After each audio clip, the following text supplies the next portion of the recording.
Okay, in the previous section we looked at covalent bonds. So now we're going to look at ions and ionic bonds. This is still in chapter 2.3.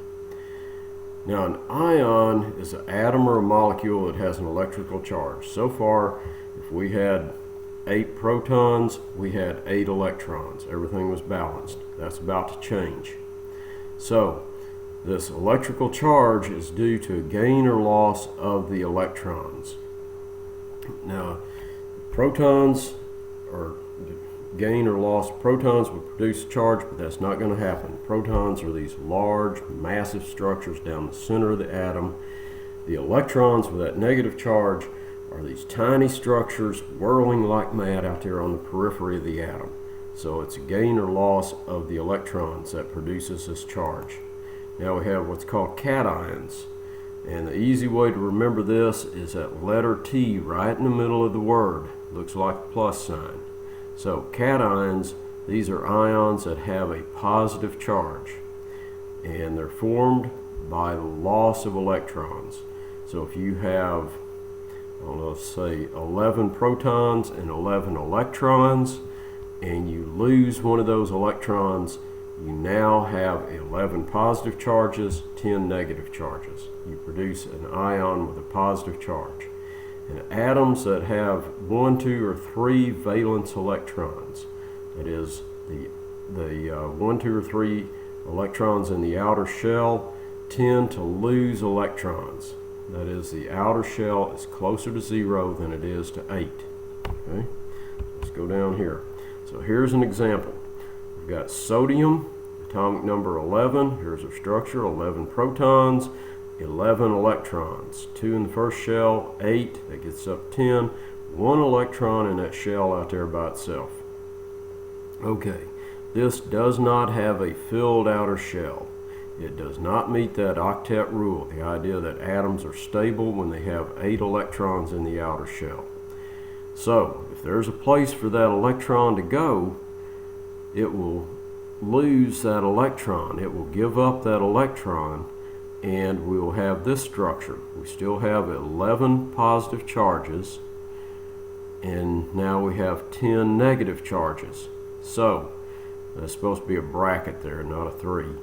But the idea, 11 positives, 10 negatives, and so we show this as sodium with 1 positive charge. Okay, let's look at this one.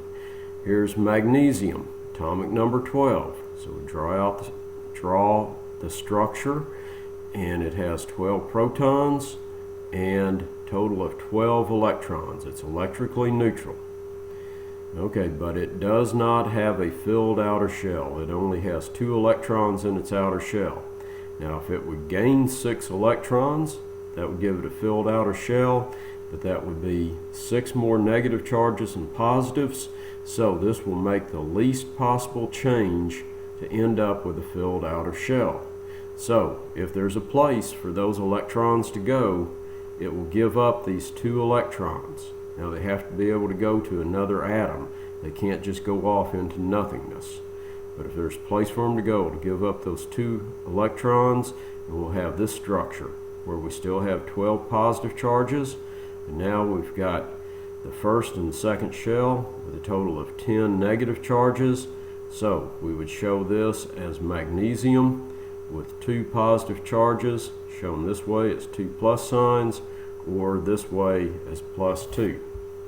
Okay, then we have these anions. So let's go back for a second.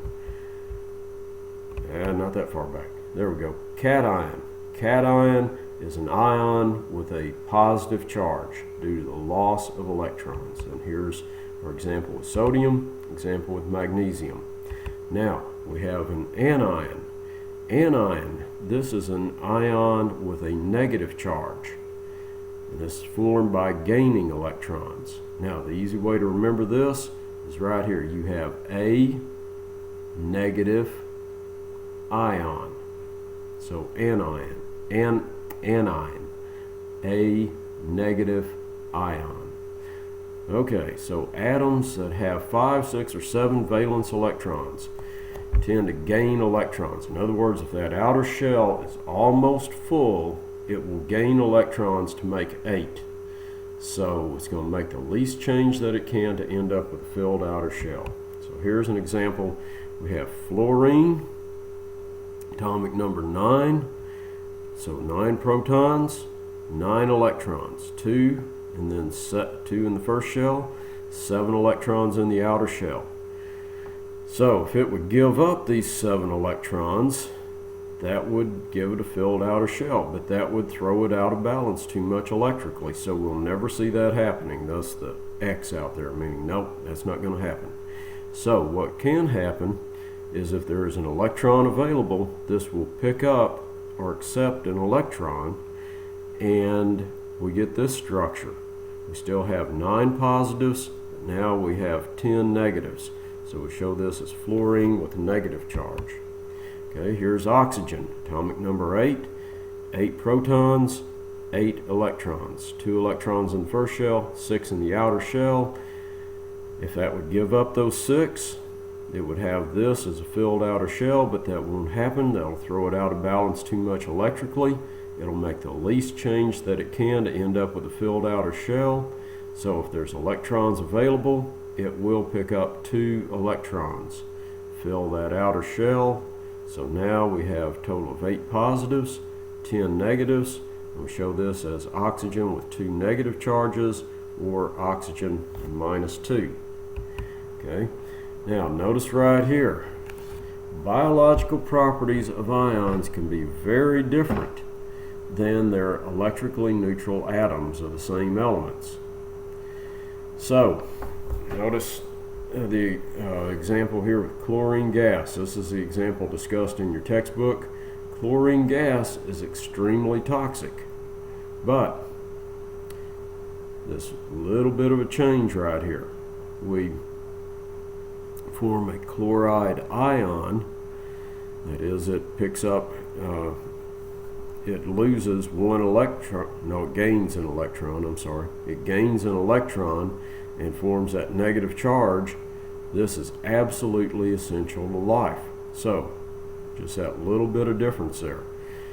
So, chlorine gas, extremely toxic. Chloride ion, required for life. Biological properties of an ion might be quite different than the electrically neutral atom.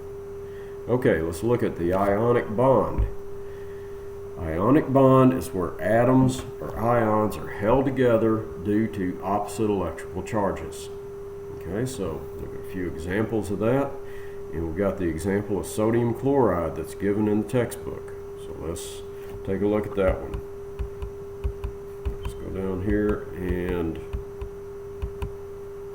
okay, so here's the sodium, and it's got 1 electron in the outer shell. And here's chlorine with 7 electrons in its outer shell. And so this sodium will act as an electron donor. It will give up an electron. Chlorine is an electron acceptor. And we get sodium with a positive charge, chlorine with a negative charge. And these two bond together in a 1-to-1 ratio. Okay?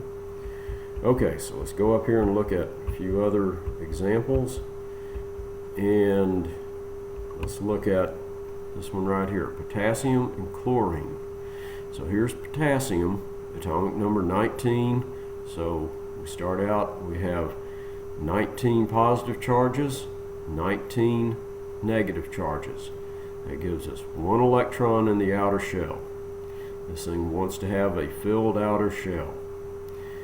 Here's chlorine. We've got 7 electrons in the outer shell. It wants to have a filled outer shell. So that potassium will readily give up that 1 electron. Chlorine, since it's already close to 8, will readily gain that 1 electron, and that gives potassium this 1, 2, 3 third shell as its outer shell. It now has a filled outer shell, but it has a 1 positive charge. The chlorine gained that electron. That gives it 8 electrons in its outer shell. It now has a negative charge, these two will bond together in a 1-to-1 ratio. Okay, let's look at this one. Here's magnesium, atomic number 12, and it has 2 electrons in its outer shell. Well, the magnesium, remember, it's going to make the least change that it can in order to end up with a filled outer shell, so it's not going to gain 6 electrons. It will give up those 2. And so here's chlorine. Now each chlorine needs only 1 electron. So the easiest way to look at this is right here. To meet the needs of this 1 magnesium, it needs to get rid of 2 electrons. How many chlorines do we need? We need 2 chlorines, because each chlorine can accept 1 electron. So we get a magnesium with 2 positive charges, chlorine, each one has a negative charge, and we get this compound magnesium chloride in the ratio of 1 magnesium for 2 chlorines. Okay, so let's look at this one, potassium and oxygen. So potassium has 1 electron in its outer shell. Oxygen needs 2 more electrons to fill its outer shell. So the simplest way to look at this is the idea, yes, we have an electron donor and an electron acceptor, so they can bond together by means of ionic bonding. And then in what ratio?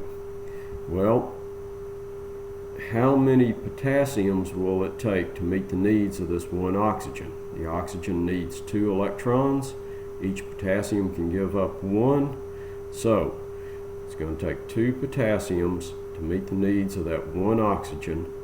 And each potassium has a single positive charge. The oxygen has 2 negative charges.